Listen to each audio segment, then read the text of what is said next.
La bienvenida al Living, al doctor Marcelo Brito, recién llegado de Córdoba. Le agradecemos, doctor, y agradecemos también a los colegas, Alejandra Elstein, gracias directora de Otro Punto, a Guillermo Jeremía, de la casa, compañero. Va, gracias, Guille, que también venís de la radio y viniste a participar del Living. Y bueno, le contamos a la gente y les comentó a ustedes, lo habíamos invitado, queríamos que estuviera presente aquí el doctor Marcelo Macarrón. Pero el doctor explicó que el fiscal le ha prohibido hablar. ¿Cómo es esto, doctor? En realidad, quizás se equivocó de nombre. Quien tomó esa decisión fui yo. Ajá. Y he tomado esa decisión porque en este farragoso, intrincado y a veces increíble proceso que lo tiene hoy, en este tiempo, por protagonista principal, un fiscal sin ningún fundamento científico. Yo he señalado graves errores que me hace dudar incluso de la calidad en orden al nivel jurídico, sin ningún conocimiento de psicología, hace una interpretación de los gestos, de las actitudes, en una conferencia de prensa por parte de Macarrón, para evitar presencias físicas que impiden que rasgos de nuestra personalidad se manifiesten y hoy se transformen en el futuro una prueba en contra, etcétera. O sea, yo creo cuando había pasado ya la época de la Llorona, yo soy del norte, sí, cuando incluso el dolor generaba contratar a alguien para que llore. A ver, doctor. Analizaron, perdón, termino la idea. ¿Por qué no? Porque la pieza acusatoria se basa en manifestaciones y actitudes gestuales que habría tenido Macarrón en aquella pasada. O sea, usted le prohíbe hablar a Macarrón para que no haya una lectura de lo no verbal y una interpretación que lo acuse. Por parte incluso lectura que realiza una persona que no está capacitada para Infiero, eso. doctor, que si usted hubiera sido el abogado en ese momento, no le hubieras recomendado la conferencia de prensa en donde Macarrón perdonó a Nora por los amantes. Sin ninguna duda que uno de los hechos que generó que hoy estemos en este momento fue aquella desafortunada conferencia de prensa. Me permití contarle a la señora que es una aguda crítica del proceso y disiento con ella en algunas cosas, coincido en otras, pero le contaba mi experiencia personal también de lo que viví en un estado de pérdida imprevista, súbita de la esposa, con 2 hijos también, etcétera. Le contaba actitudes mías que después las trabajé en análisis. Sí. De todas maneras, si me permite, sí, todo. A mí me tocó ir a la casa de Macarrón a hacer una nota, y lo que siempre me quedó, y como sorpresa, y siempre lo comento, es que apenas abre la puerta me recibe Facundo y me dice: la perdonamos.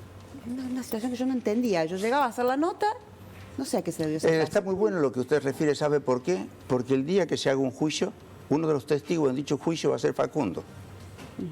Ya que se ha analizado también lo que familiarmente suponía. No, Facundo, por ejemplo, testimonió su hermana. Testimonios que no fueron valorados mínimamente para hablar.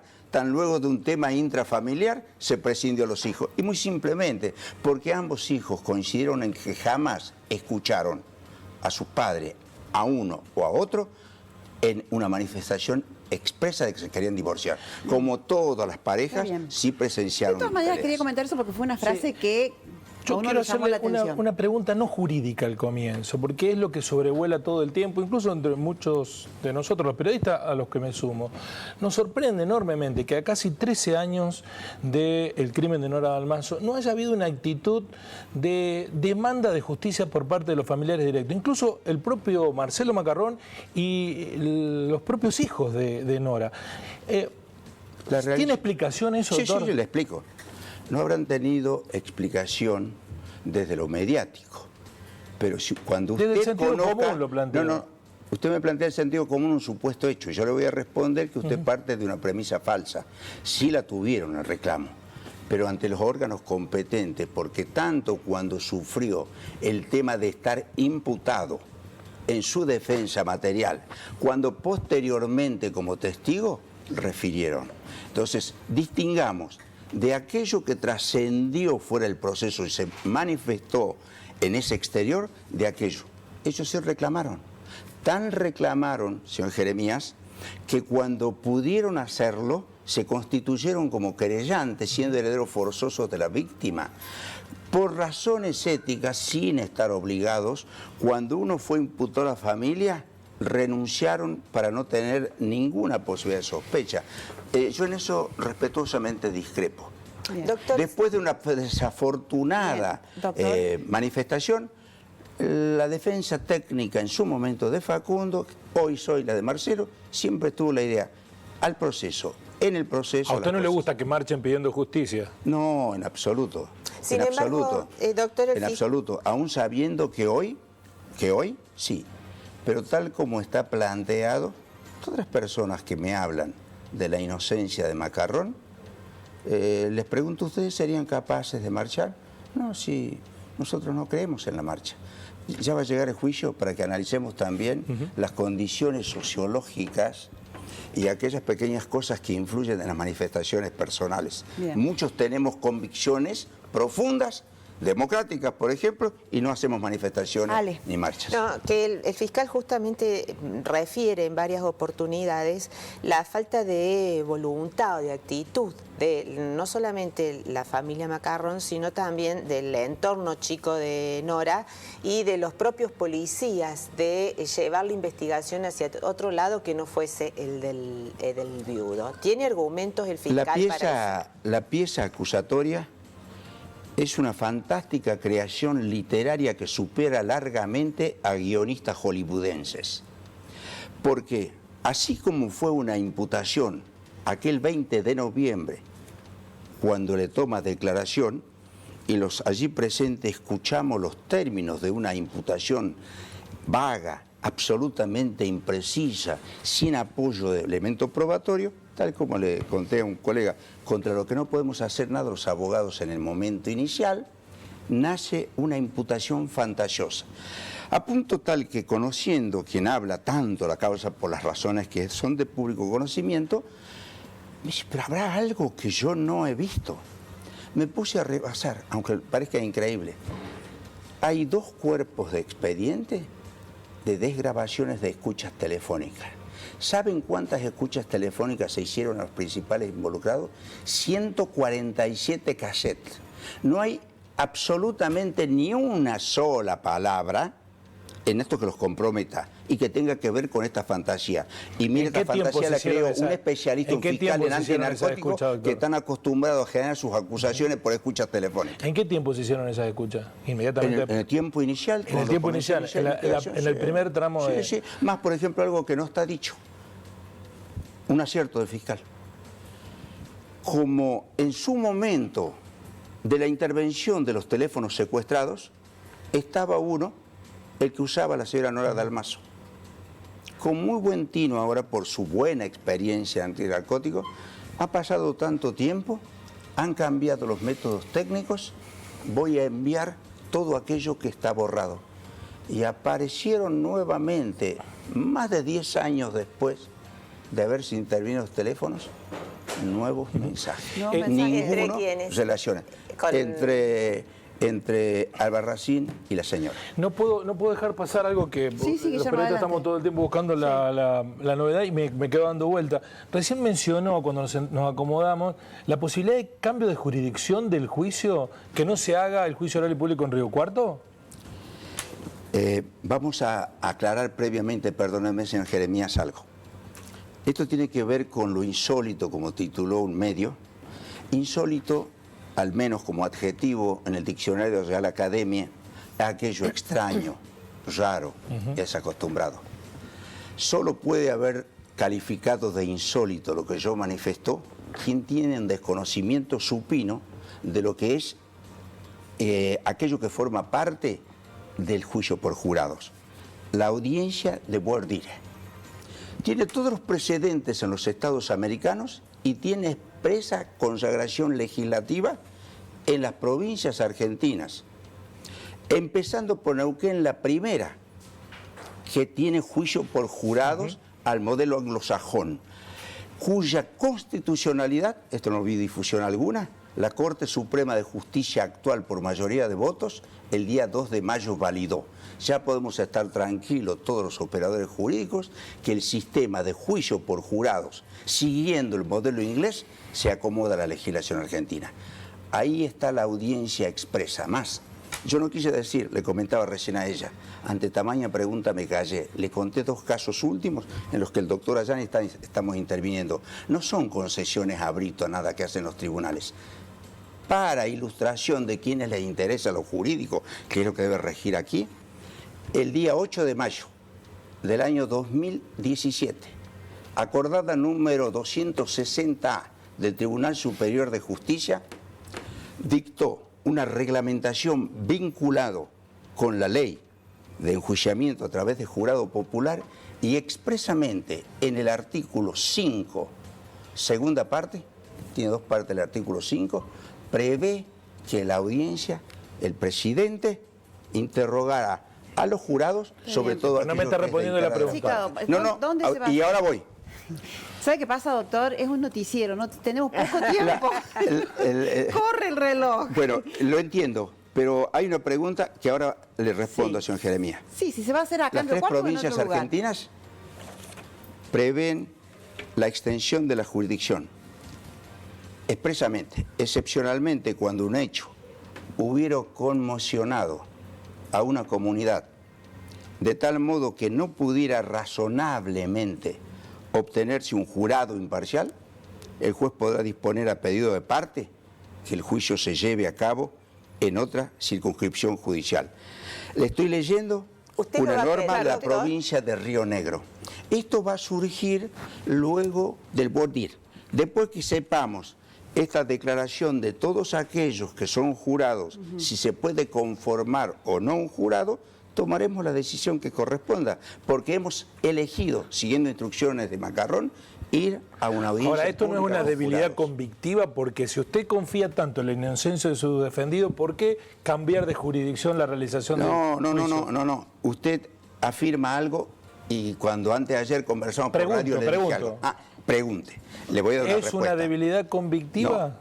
No tiene que ver nada con la debilidad convictiva, porque si de lo convictivo se trata, y digo en alguna manera algo relacionado con la pregunta que me formuló la señora, este es un proceso donde no hay ni un elemento de prueba, directo o indirecto, que permita sostener siquiera la probabilidad, no digo la certeza, de que Macarrón participó en los términos que hizo la pieza acusatoria. Ahora les respondo, y perdóneme, no es debilidad convictiva, es un derecho humano, también una garantía para todos nosotros, la imparcialidad y la independencia. O sea que... De esos vamos a hacer tutela, nosotros, no Macarrón. Es mi deber, nuestro, el del doctor Ayani y el mío, como defensores, interrogar. ¿Sabe para qué es la audiencia? Precisamente para saber si está en peligro la independencia o la imparcialidad del juzgador. A ver, doctor, no estamos entendiendo, porque usted habla por un lado de la interrogación a los jurados populares. ¿Esto cómo sería? ¿Usted pediría ya directamente que el juicio se lleve a cabo en Río Negro? ¿O primero iría a, cuando estén nombrados los jurados populares, después de eso? ¿Qué resulta de la selección de los jurados populares en donde como parte de dicha selección va a formular? En ese momento pueden hacer lo que se llama causal de recusación del jurado. El tribunal puede hacer lugar o no.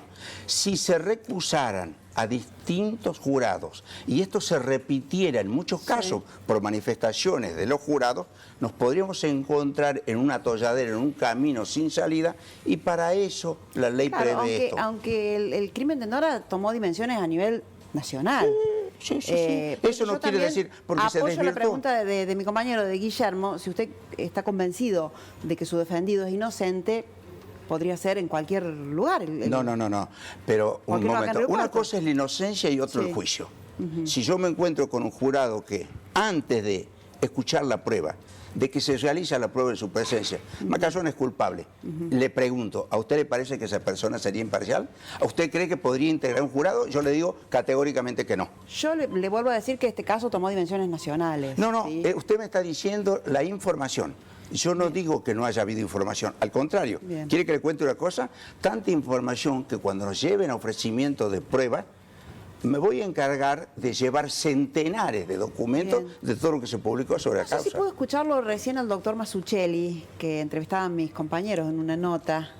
Él sostiene que no cree que haya sido un sicario el autor de este crimen, que era alguien que conocía bien la casa y conocía bien Coincido a Nora. totalmente con él. Más impecatoria a un guardo, quizás en el momento del juicio diga, porque yo voy a pedir otras medidas de prueba que como prueba nueva surjan en el debate para procurar. Y recién le comentaba a ella algo. Algunas pruebas que no se materializaron y que deben hacerse. Quiero el juicio público, conjurado, de Marcelo Macarrón, no solo porque estoy absolutamente convencido de su inocencia, desde que no existe ningún elemento probatorio en su contra, sino porque creo que un debate público va a permitir conocer a la sociedad ciertos hechos y a veces a la difusión de la verdad puede generar pruebas. ¿Usted sospecha de un amigo de la... ¿Por qué creo que no pasen? Podríamos haber quedado quietos, recurrir, pasa un año más, hasta que llegue el juicio, prescribió para el eventual partícipe. Estamos contra el reloj. 2 años y días para que se pueda imputar a alguien. No, le pregunto si usted cree que es un amigo de la víctima el que la mató. Yo personalmente no creo que sea necesariamente un amigo. Creo que conocía. No, una cosa es el conocimiento y otra la amistad. Yo creo y he abonado, permítame, la tesis que en su momento hizo ese gran médico forense para todo el país por lo que dijo en la causa Niemann. Hoy lamentablemente fallecido, no voy a poder deponer, pero está escrito. Ahí está construido una hipótesis. A Nora Dalmaso le dieron muerte luego de violarla y seguramente le dieron muerte porque ella podía individualizar a sus agresores. Pero no quedaron restos genéticos contundentes que hablen de una posible violación. Salvo los de Macarrón. Los peritos hablan incluso de sexo fuerte, consensuado. Sí, perdón. Los peritos se dividieron. Usted leyó perfectamente bien el requerimiento. Acá había 2 opiniones. Sí. Una opinión, la del médico de San Francisco, el médico forense, el doctor Viñolo, y otra opinión, la del doctor Ricardo Cachaguerra, ex médico forense. Ellos coincidían en el hecho de la violencia por los rastros que había en zona genital, anal y en las mamas. La diferencia entre uno y otro estaba en que uno fue consentido, Viñolo, y la otra opinión, que es la que asume el fiscal para hacer aparecer un segundo sicario, es la de que hubo una muerte concretamente de violencia, pero ¿cuál es el criterio fiscal? Que se violó a Nora Dalmaso para ocultar pruebas. Doctor, ¿usted cree que se limpió la escena del crimen teniendo en cuenta que no encontraron tantas señales como para suponer la presencia de 1 o 2 individuos extraños a la casa? Le voy a adelantar algo. Quiero el debate también. Para demostrar que en una declaración ante este fiscal, actualmente interviniente, luego de haber referido a una prueba que siempre consideré importantísima, y apelo a su memoria porque aún recuerdo en un diálogo cuando hablamos del famoso vello púbico. Fue Liendo, hoy subcomisario, lo era al tiempo de testimonio. Él es el que secuestró sobre el cuerpo de la víctima un vello púbico. Y otro cabello más largo que no era vello púbico. La pregunta del millón. ¿Algunos de los fiscales intervinientes dicen dónde está el vello púbico? ¿Alguno sabe que Liendo refiere por qué llegó ahí? Le hablan por teléfono, estaba en su comisaría Vilena, en su momento en su casa, le avisan que ocurrió un hecho en el golf. Va ahí y le preguntan por qué. ¿Qué hizo usted? Yo seguí instrucciones y yo no sé investigar. O sea, policías pertenecientes a un departamento de investigaciones que paladinamente, ante una pregunta puntual, dicen que no saben hacer lo que se supone funcionalmente que deben hacer. Ahora, ¿usted dice que fue mala praxis o hubo intencionalidad en eso? Pero, ¿qué intencionalidad puede haber si de las circunstancias... No. La persona que llama, y esto también se va a reconstruir claramente, sabemos todo que el vecino es quien ingresa.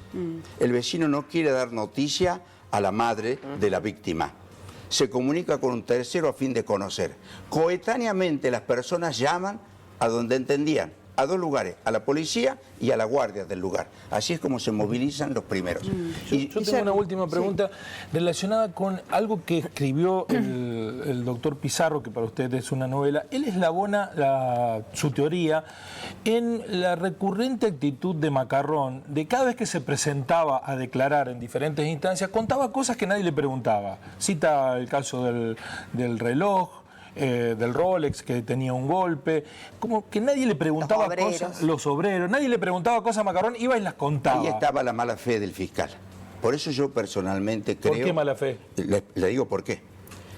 Creo que no es necesario demostrar. Los propios miembros del jurado van a saber íntimamente, voy a hacer una pregunta.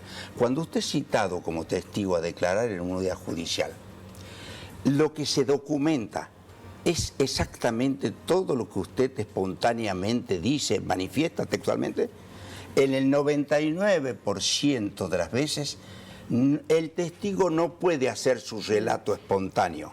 Y muchas veces hay manifestaciones donde no se escribe en la pregunta. Hay muchas audiencias en las que yo intervengo como hay manifestaciones, no están las preguntas, pero no quiere decir que haya sido manifestación espontánea.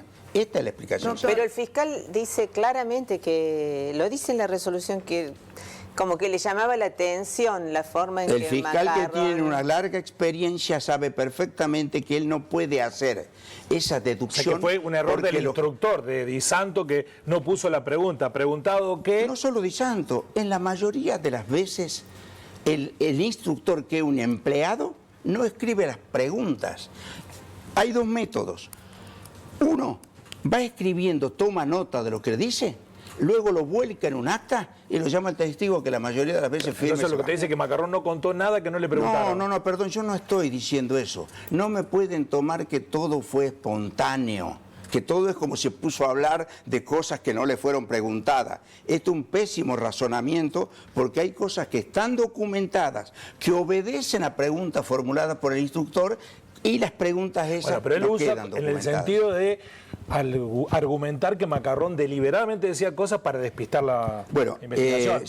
Además del error en la premisa de la que parte el fiscal, ¿qué prueba de todas estas espontáneas manifestaciones que le llaman la atención constituyen prueba directa o indirecta del hecho que se le atribuye? Esto es lo que pregunto. Bueno, lamentablemente acá me está haciendo un conteo el DIRE y nos está corriendo. Un segundo, me quedé con esta palabra que dijo usted recién, para que la señora Nora Dalmazo no viera a los agresores. ¿Usted cree que intervinieron varias personas? No solo creo yo, lo dice el propio fiscal, que hace aparecer un segundo sicario. ¿Qué le digo cree usted? Que más de una persona cometió el hecho. Está en un expreso informe de Torre, el gran investigador también. Bueno, nos tenemos que ir. Gracias, Una sola cosa, Mariana. No Gracias, hemos hablado de quien mató a Nora, porque en realidad estamos hablando de quien ordenó matarla. Que esto se tendrá que probar después, pero no hay una sola línea en lo que se está investigando, actuando en este momento, corríjame si me equivoco, del autor material de la muerte de Nora. Así es. No, en definitiva, si lo hizo mutuo propio o por orden de tercero. Este sería el interrogante. ¿Cuál es la prueba de que existió un contrato con un tercero? Esta sería la pregunta. Nos tenemos que ir. Muchas preguntas han quedado sin responder. Lamento profundamente, pero yo agradezco su invitación, y en este tiempo, que ahora va a haber un tiempo de vigilia hasta que se constituya el tribunal, no sé si la actual vocal lo integrará, porque tiene facultades para hacerlo, con vocales que integren el tribunal para comenzar con los actos preliminares, uno de los cuales es el análisis y la pieza acusatoria reúne los requisitos formales sustanciales. No lo sabemos. La doctora Emma está a cargo ahora, y yo pienso que hasta que no esté constituido el tribunal con sus miembros naturales, no va a haber avance. Sí, que por las versiones que tengo pediría su jubilación a fin de año, la doctora Emma, con lo cual el único miembro que hoy tiene el tribunal que tiene que juzgar accedería al beneficio de la jubilación. Está, creo que, en derecho de solicitarlo. Conozco lo mismo que usted, y además tengo entendido que ya habría pedido solicitud, está en trámite, pero a partir de fin de año. Doctor, muchas gracias. Ale, Guilla, gracias. Gracias. Gracias. Nos vamos rápido.